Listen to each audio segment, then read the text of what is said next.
Okay, so now, as has been our example, now that we've done using the inverse norm function, we want to do a couple of examples.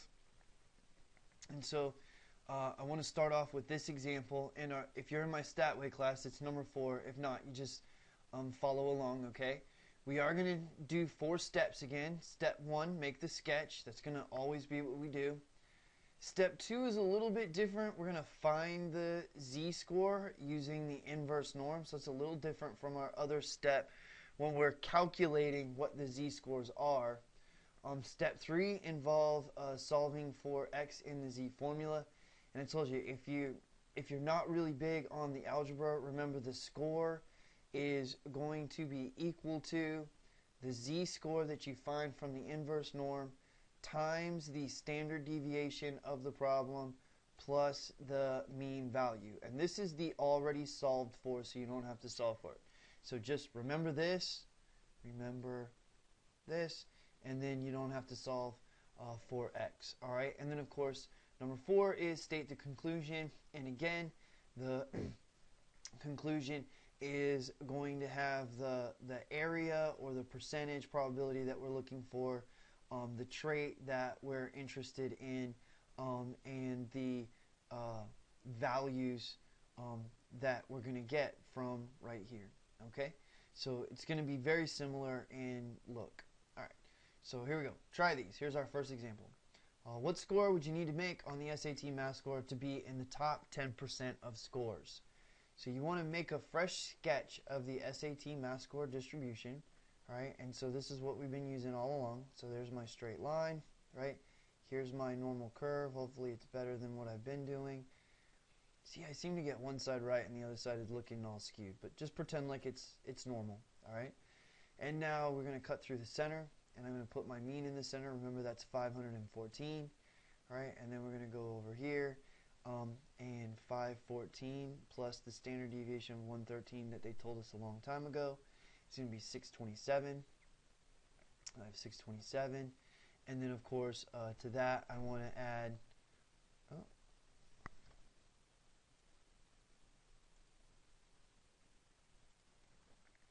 Alright, so we're just going to add 113 again, and we're going to get 740, which is what we've been getting, right? So, nothing new here. Okay. That's 2 standard deviations. I'm going to go one more standard deviation, right, to 853. And so I'm going to be over here, 853. Now, it is the top 10% of scores. So I know I'm going to be over here. Maybe to be fair, I should do the ones over here. But I know that this is the region that I'm going to be in. Okay? Now, remember, when we're doing these, we're going to try and figure out where the top 10% is. So is the top 10% here? Is the top 10% here? Is the top 10% here? So if you remember, I drew the empirical rule. I drew the picture for the empirical rule. And remember, the middle is 68%. So if I cut that, I get 34, right? And then, of course, for the second standard deviation, that's 95. And so if you take 95, right, minus 68, you get 27, okay? And so that divided by 2 is going to give you 13.5. So you've got 13.5% here. So this is 34. This is 13.5. And then, of course, remember, the area under the curve is 100% minus the 95. Gives you 5%, right? So there's the 5. And if I divide that by 2, I get 2.5 in the tail. And so over here I have 2.5 in the tail. So 10% obviously is past the third standard deviation, right? It's past the third standard deviation, but it's somewhere in here where I've got about 16% of the data, right? So here is my second, and here's my first, and so here's my second, here's my first standard deviation, and so I'm going to be kind of like right over in here, okay? Because remember, this is right? Remember this area right here is 2.5%, right? And this area right here is 13.5%. And so I'm going to be over, oh, well, maybe I'm a little further over, right? Because that's 16%, so maybe I'm a little further over. And so now I'm going to shade this. Now, which way do we shade? Okay, and I'm going to put the eraser here, right? So let's get those out of there. Which way do I shade? I always shade to the left, always, because the inverse norm function is going to go this way, right? So this is my inverse norm function, and I'm going to be over here. So the top 10% is going to go over here. So now wait a minute.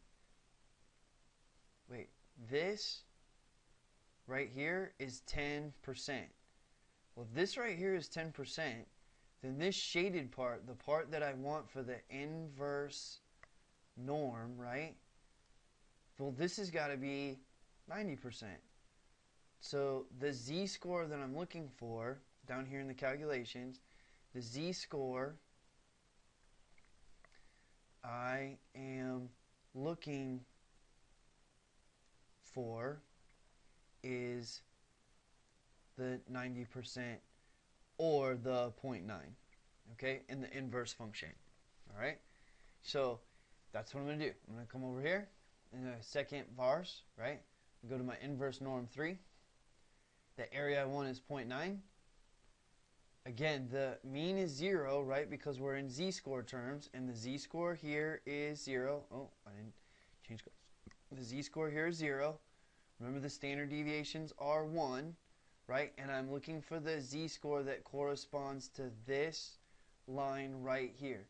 So everything that I'm doing here in this inverse norm is z-scores. And so my mu is 0 and my standard deviation is 1. And then I hit enter. All right. Now yours may just look like inverse norm 0.9. Okay, and that's fine if you don't have the stat wizard on. And so now you get a z-score. Uh-oh. The z-score is equal to 1.282. All right? And that makes sense because remember it should be up here. If you had made a mistake and you had just put the inverse norm in as 0.1, okay, what will happen here is you get a negative number. It's the same value, but you get a negative number. And the reason that is because this thing is symmetric, and so you're looking at the bottom 10% tail instead of the top 10% tail. Okay, so that's something to pay attention to.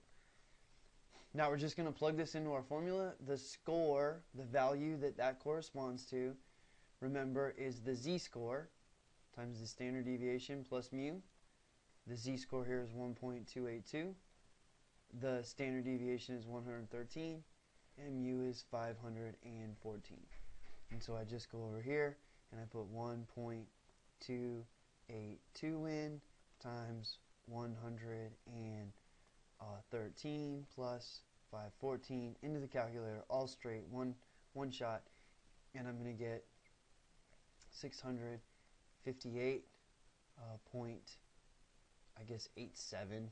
I'm going to round this to the nearest whole value because you can't have fractional values in an SAT score. But now I'm ready to state the conclusion in the context of the problem.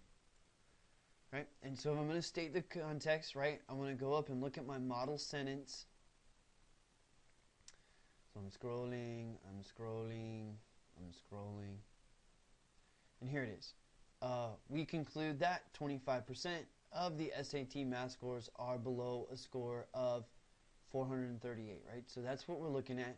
So we're going to write, we conclude that 10% of the SAT math scores are above a score, all right? And that's what we're going to write down here. So now I'm scrolling so that we can use that sentence in our conclusion. And so here it goes. We conclude that 10% of SAT math scores